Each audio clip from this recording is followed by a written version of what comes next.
Assalamualaikum warahmatullahi wabarakatuh. Halo semuanya, salam Pramuka. Perkenalkan, nama saya Siska Husnun Afifah, NPM 2113023 dari Program Studi Pendidikan Kimia kelas 1A. Kali ini saya akan menjelaskan mengenai pengertian dari SKK atau Syarat Kecakapan Khusus dan TKK atau Tanda Kecakapan Khusus dalam Gerakan Pramuka. SKK adalah singkatan dari Syarat Kecakapan Khusus, sedangkan TKK adalah singkatan dari Tanda Kecakapan Khusus. Keduanya saling berkaitan. SKK merupakan serangkaian syarat untuk mendapatkan TKK, sedangkan TKK adalah tanda yang diberikan setelah menyelesaikan SKK. Dalam Anggaran Dasar Gerakan Pramuka Pasal 9 Ayat 3 disebutkan bahwa salah satu metode dalam pendidikan kepramukaan adalah sistem tanda kecakapan. Sistem tanda kecakapan ini terdiri atas dua golongan, yaitu tanda kecakapan umum dan tanda kecakapan khusus. TKK atau tanda kecakapan khusus adalah tanda yang menunjukkan kecakapan, kepandaian, keterampilan, kemampuan sikap dan usaha seorang pramuka di bidang tertentu sesuai dengan usia, jenis kelamin, dan kemampuan jasmani dan rohani. Untuk memperoleh TKK, seorang pramuka harus menyelesaikan SKK terlebih dahulu. SKK berlaku bagi anggota pramuka siaga, pramuka penggalang, pramuka penegak, dan pramuka pandega. TKK bersifat opsional bagi peserta didik, sehingga seorang peserta didik dapat memiliki TKK yang berbeda dari peserta didik lain. Dengan kata lain, seorang pramuka bebas memilih SKK apa saja yang diinginkannya sesuai dengan kemampuan, keterampilan, dan minat yang dimiliki. Ketentuan tentang kecakapan khusus diatur oleh Gerakan Pramuka dengan Surat Keputusan Kuartir Nasional Gerakan Pramuka nomor 134/KN/76 tahun 1976 tentang petunjuk penyelenggaraan kecakapan khusus. Kecakapan khusus hanya berlaku untuk anggota muda Gerakan Pramuka atau yang biasa disebut juga sebagai peserta didik.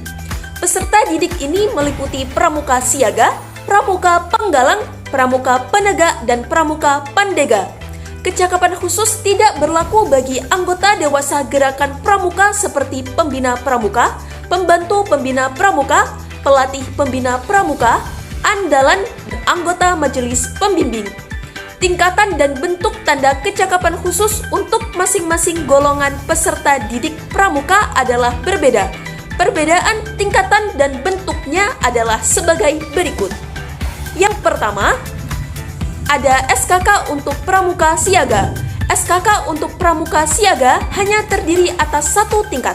Tanda kecakapan khusus atau TKK untuk pramuka siaga berbentuk segitiga sama kaki terbalik dan tidak memakai bingkai. Selanjutnya, SKK untuk pramuka penggalang. SKK untuk pramuka penggalang terdiri atas 3 tingkatan dengan bentuk yang masing-masing berbeda. Tingkatan dan bentuknya diantaranya, yang pertama adalah purwa, berbentuk lingkaran dengan bingkai berwarna merah.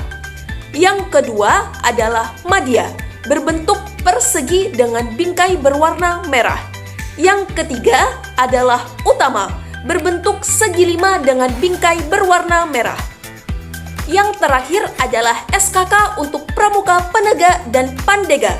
SKK dan TKK untuk pramuka penegak dan pandega sama, terdiri atas 3 tingkatan dengan bentuk. Yang pertama adalah purwa, berbentuk lingkaran dengan bingkai berwarna kuning. Yang kedua adalah madya, berbentuk persegi dengan bingkai berwarna kuning. Yang ketiga adalah utama, berbentuk segi 5 dengan bingkai berwarna kuning. Tanda kecakapan khusus atau TKK dikenakan di lengan baju sebelah kanan di sebelah bawah tanda kuartir sebanyak maksimal 5 buah TKK. Jika mempunyai TKK yang diperoleh telah lebih dari 5 buah, TKK selebihnya dipasang dalam tetampan. Tetampan dipakai sebagai selempang di baju dari pundak kanan ke pinggang kiri. Beberapa ketentuan lainnya mengenai SKK dan TKK adalah 1. hanya TKK yang ditetapkan Kuarnas yang boleh dipakai. 2. Yang berhak memberi TKK adalah pembina atau pembantu pembina yang langsung membinanya atau seseorang yang dianggap ahli dalam bidang tertentu. 3. Seorang pramuka hanya dibenarkan mengenakan TKK setelah yang bersangkutan telah menyelesaikan SKK dan mencapai tingkat SKU Siaga Bantu bagi pramuka siaga, SKU Rakit bagi pramuka penggalang, mencapai SKU Bantara bagi pramuka penegak, serta dilantik sebagai pramuka pandega bagi pramuka pandega. Yang keempat, seorang pramuka tidak diperbolehkan memakai TKK untuk golongan peserta di bawahnya. Misalnya, penggalang memakai TKK siaga, penegak memakai TKK penggalang, kecuali pramuka pandega yang diperbolehkan memakai TKK tingkat penegak. Yang kelima, TKK yang tingkatannya lebih rendah tidak boleh dikenakan lagi setelah meraih TKK sejenis yang tingkatannya lebih tinggi. Misalnya, setelah mendapatkan TKK menabung tingkat madya, maka TKK menabung tingkat purwa harus dilepas. Yang keenam, TKK tidak berlaku untuk pembina, andalan, anggota MABI, dan pramuka dewasa lainnya. Itulah tadi pemaparan materi mengenai SKK atau TKK dari saya. Untuk kurang lebihnya saya mohon maaf. Saya akhiri. Wassalamualaikum warahmatullahi wabarakatuh. Sampai jumpa minggu depan. Salam Pramuka.